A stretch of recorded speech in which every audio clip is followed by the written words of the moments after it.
Hello বিয়াস, আসসালামু আলাইকুম। আজকে একটি সহজ পেন্টিং নিয়ে আপনাদের সামনে হাজির হলাম। আজকের পেন্টিংটি হচ্ছে আমাদের গ্রাম বাংলার সেই মনোমুগ্ধকর একটি পেন্টিং, যা আপনার মন ছুঁয়ে দিবে। এটি খুব ইজি একটি পেন্টিং, যা বাচ্চাদের ড্রয়িং করতেও সাহায্য করে খুব সহজভাবে। তো আপনারা ভিডিওটি স্কিপ না করে আশা করে দেখবেন। স্কিপ করলে আপনারা শিখতে পারবেন না। তো ভিউয়ার্স, প্রথমে আমি যেটা করে থাকি প্রত্যেকবারের মতোই আগে পেন্সিল দিয়ে ড্রয়িং করে নেই। এরপরে আমি কালার প্লে করি। তো প্রথমে আমি ইয়েলো অর্চি অ্যাপ্লাই করেছি, এরপরে সাদা দিয়েছি এবং আকাশ বানানোর জন্য যা যা দরকার সব কালার অ্যাপ্লাই করেছি। এটি সূর্যাস্তের একটি ছবি। তো আমার আকাশের কালার অ্যাপ্লাই করা শেষ। আমি এখন নদীতে কালার অ্যাপ্লাই করতেছি, হোয়াইট এবং ব্লু। তো আমি দেখুন ভিউয়ার্স, কিছু মেঘ আকাশে দিচ্ছি। তো খুব ইজি একটি পেন্টিং। তো আপনারা যেভাবে আমি আসলে এবারে কিভাবে ঘর ড্রয়িং করতে হয় সেটা আমি দেখাইনি, শুধু পেইন্ট কালার কিভাবে অ্যাপ্লাই করেছি সেটাই দেখাচ্ছি। তো বাড়ির আঙিনায় কিছু কালার অ্যাপ্লাই করলাম, যেটা হচ্ছে আপনার ইয়েলো অর্চি, যেটা মাটির কালার হয়ে থাকে। এরপর আমি কিছু সবুজ ঘাস দিয়ে দিলাম। তো পোস্টার কালার দিয়ে আপনি সহজে কালার যে কোনো পেন্টিং আপনি করতে পারবেন, কারণ পোস্টার কালারটি সহজে শুকিয়ে যায় না, সহজে ব্লেন্ড করা যায়। আর যে কোনো কালার, সব ধরনের কালার আপনার রেডি করা থাকে, এই জন্য আপনার পেন্টিং করা অনেক সুবিধা। তো আমি পিছনের বাড়ির পিছনে কিছু গাছপালা দেওয়ার চেষ্টা করতেছি। তো সর্বপ্রথম যেটা করতে হবে সেটা আপনাকে কালো কালার অ্যাপ্লাই করতে হবে, মানে ব্ল্যাক অ্যাপ্লাই করতে হবে।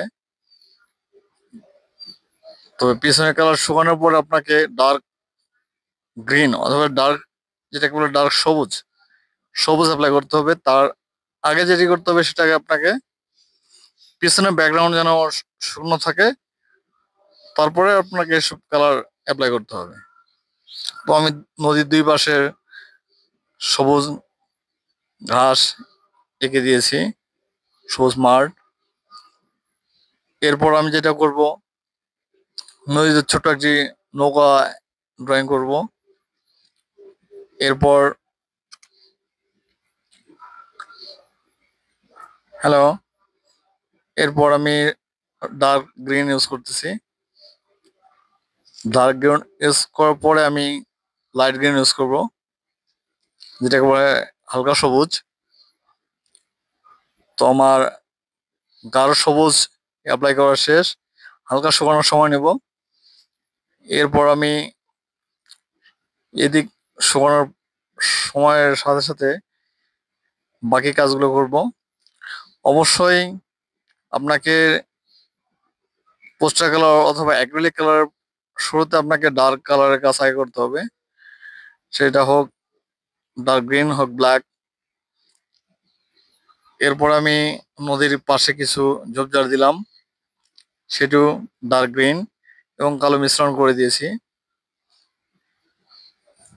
এরপর আমি সবুজ দিয়ে হাইলাইট করে দিচ্ছি, লাইট গ্রিন যেটাকে বলে। আপনারা সব কালার অ্যাভেলেবেল পেয়ে যাবেন এই পোস্টার কালারে। আমি ডোমস ব্র্যান্ডের পোস্টার কালার ইউজ করতেছি, মোটামুটি ভালো। আরও অনেক ব্র্যান্ড আছে, জানি না ওগুলো কেমন। তো আমার কাছে এটাই ভালো লাগছে, এটাই আমি নিয়েছি। তো আপনারা যারা বাংলাদেশে আছেন তারা দারাজ বা বিভিন্ন পেজ থেকে পেয়ে যাবেন।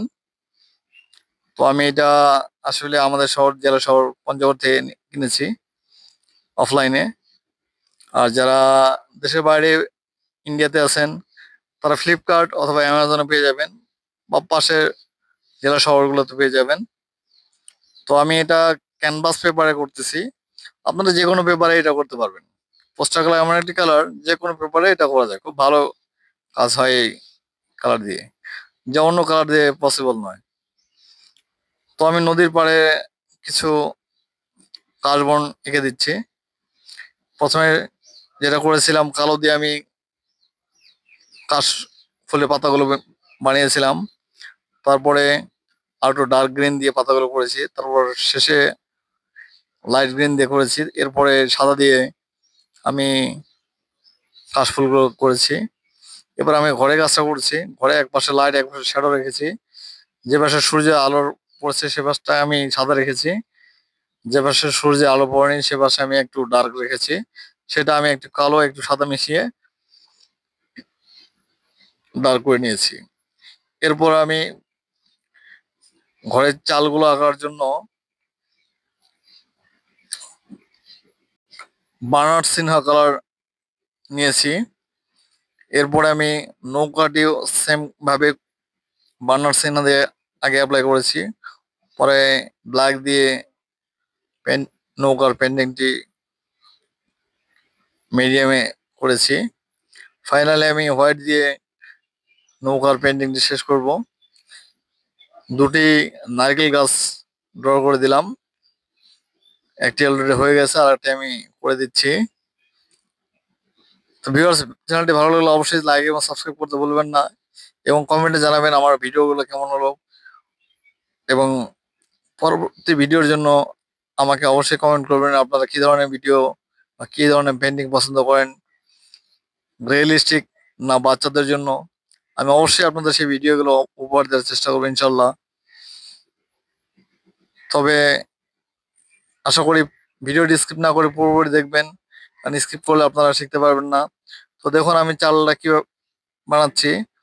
প্রথমে আমি বার্নার্ড সিনহা কালার অ্যাপ্লাই করেছিলাম চালে। এরপরে হালকা ব্ল্যাক দিয়ে আমি চালের এক সাইডে ডিটেলস করছি। পরে আমি ইয়েলো আর্চি দিয়ে আর একটু ডিটেল করে নিচ্ছি। ফাইনালি আমি ইয়েলো আর্চি এবং হোয়াইট দিয়ে ফাইনাল ডিটেল করব। তো অলরেডি আমার চালের ডিটেলস শেষ। আশা করি ভিডিওটি আপনাদের ভালো লাগবে। আজ এই পর্যন্তই। সবাই ভালো থাকবেন, সুস্থ থাকবেন। চ্যানেলটিকে সাবস্ক্রাইব করতে ভুলবেন না। সবাই ভালো থাকবেন। আল্লাহ হাফেজ। ধন্যবাদ।